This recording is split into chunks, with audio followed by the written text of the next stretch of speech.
you know what? Let me do it this way. Let's say they are drug traffickers.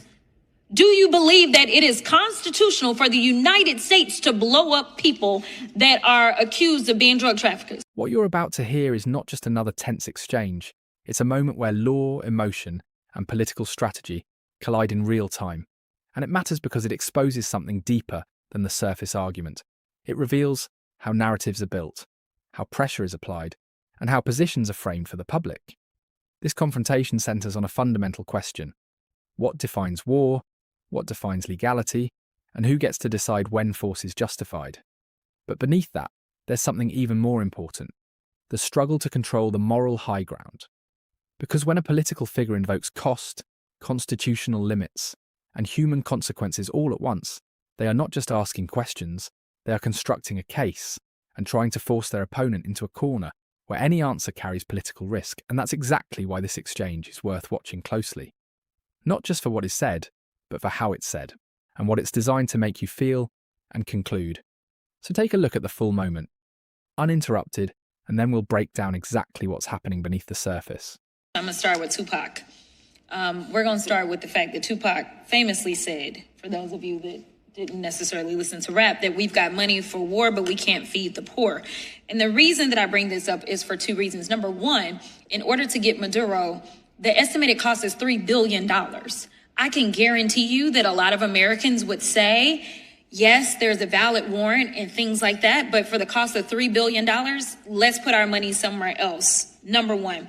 Number two, Professor, you talked about the fact that if there wasn't the loss of life as it relates to our service members, or if this was just kind of quick boots on the ground for a second, then it wasn't war. So just answer this question for me. Would you consider what is taking place currently in the Middle East a war because we continue to have our sons and daughters returned in caskets to the United States? That's a yes or no? No, the analysis for Iran is different. Oh, okay. Okay, so you agree with me then? Yes? I didn't say that. Okay, it's different analysis. So I'm just going to go with you agree with me because this is clearly a war and it's unconstitutional. That is the bottom line. And frankly, as it relates to Venezuela, I think that we still will have some time to determine exactly how bad it is. Because imagine for 2 seconds that you had fishermen and sailors that were coming from the United States, and Venezuela all of a sudden started bombing our people, saying, oh, no, you're bringing guns. Because let me be clear, America does their fair share of nonsense in other countries. We tend to supply everybody with the guns. We flood this world with guns everywhere, right? So let's say they said, you know what, we don't want all those guns going to the gangsters in our communities. So we're just going to start blowing people up. And frankly, legally, that may work for them. You know why? We have a constitution and not everybody does. And so it is offensive to sit here and engage in this conversation as someone who practiced criminal law. And my God, everyone that I had, no matter what they were accused of, even if they were accused of capital murder, they were given an opportunity to actually show up in court and face their accusations, not be killed. So the justification, I don't understand why we are trying to make it partisan. It should not be partisan to just go and blow up these boats. Are you saying, Professor, that you believe that blowing up these boats because somebody believes it? You know what? Let me do it this way. Let's say they are drug traffickers. Do you believe that it is constitutional for the United States to blow up people that are accused of being drug traffickers? So it's not going to be a yes or no question. If I could take okay, then I'm gonna stop you there because I only got so much time. And Professor, I was really loving on you because you came from South Texas, which is down in Houston, not too far from the University of Houston, where I got my law degree. But it is very clear that it is unconstitutional for us in the United States. Let me give y'all another issue that I don't understand if y'all see it the way that I do. There's this little thing called the Epstein files. There's a lot of people that have been found liable, charged, all kinds of stuff, from Prince Andrew and Peter Mandelson, from Norwegian officials, the former prime minister, and the former ambassador, all of these different people, right? Some would argue, especially since there was international trafficking that was taking place, some would argue that our president whose name is found over and over and over and over in these files, may have engaged in, say, child trafficking, sex trafficking. They may come to that conclusion. Now, with that being the understanding, if there are other countries that believe, because they believe in actually holding people accountable, okay? So they say, you know what? There were some girls from England or wherever, because there were people from different countries. And they say, you know what? We gonna just come and we're gonna drop in on America. We're going to bomb America. We're going to kill civilians in America because you know what? We have a warrant for his arrest. Whether it's for the child sex trafficking in the Epstein files because America doesn't want to do their job, or whether we're talking about violating international law, whether we're talking about going and just randomly killing people. I can tell you that every single one of you that is sticking up for him right now would be screaming from the rooftops. The analysis has to be the same. I am so offended that I am still paying my daggone student loans for law school, and it seems like none of it matters nowadays. Because seemingly what we do is we twist the law to justify. The analysis is the same. If you would be outraged if they came and bombed our country to go after him, to arrest him, if you're listening, that I don't know. I don't know if people are doing this. But if they decided to do that because of the Epstein files or because of violating international law, you all would be against it. So we should be against it right now. Thank you all. What stands out immediately after that exchange is how deliberately the entire argument is structured. Because this is not a spontaneous reaction, it's a layered rhetorical strategy designed to guide the audience to a predetermined conclusion.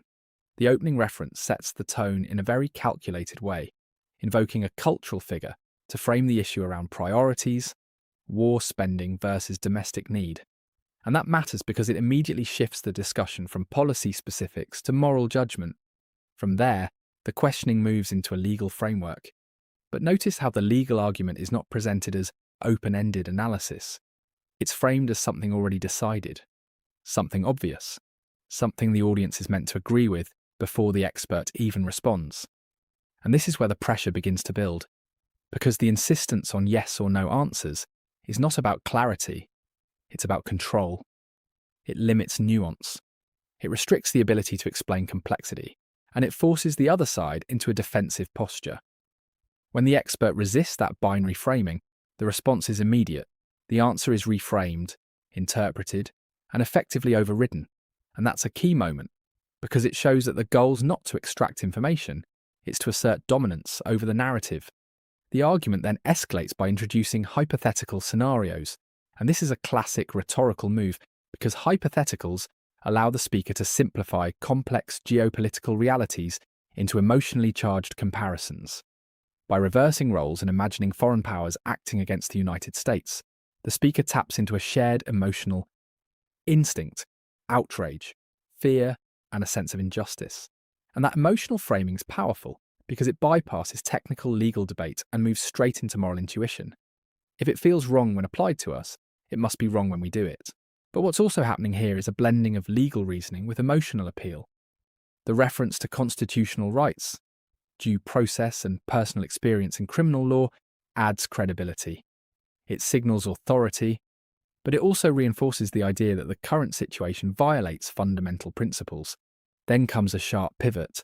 And this is one of the most strategic parts of the entire exchange, the introduction of an unrelated but highly charged topic. This shift is not accidental. It expands the scope of the argument. It moves from a specific policy question to a broader critique of hypocrisy and accountability. And by doing that, the speaker is no longer just arguing about one issue. They're building a narrative that suggests a pattern, a system where laws are selectively applied and justice is inconsistent. This is where the political impact becomes clear, because the argument is no longer confined to the room. It's designed for a wider audience, one that is already sensitive to themes of double standards and unequal enforcement. In terms of media framing, this kind of exchange is highly effective because it produces clear, emotionally resonant sound bites. It creates moments of tension, interruption, and assertion, all of which translate well into clips that can be shared and amplified. And from a strategic standpoint, the speaker benefits by appearing decisive, morally certain, and aligned with constitutional principles, while the expert, constrained by nuance and complexity, risks appearing evasive or uncertain. But that contrast is not necessarily a reflection of substance. It's a reflection of format, because complex legal and geopolitical issues rarely fit into yes or no answers. And when forced into that structure, they almost always favour the more assertive communicator. So what you're really seeing here is not just a disagreement, it's a clash between two different modes of communication. One built on precision and nuance, the other built on clarity and persuasion. And in today's media environment, that second approach often has the advantage. The bigger question, though, is what the audience takes away from it. Because moments like this don't just inform, they shape perception. They influence how people understand legality, morality, and leadership. So here's something to think about. When you watch an exchange like this, are you more persuaded by the strength of the argument or by the confidence and clarity with which it's delivered?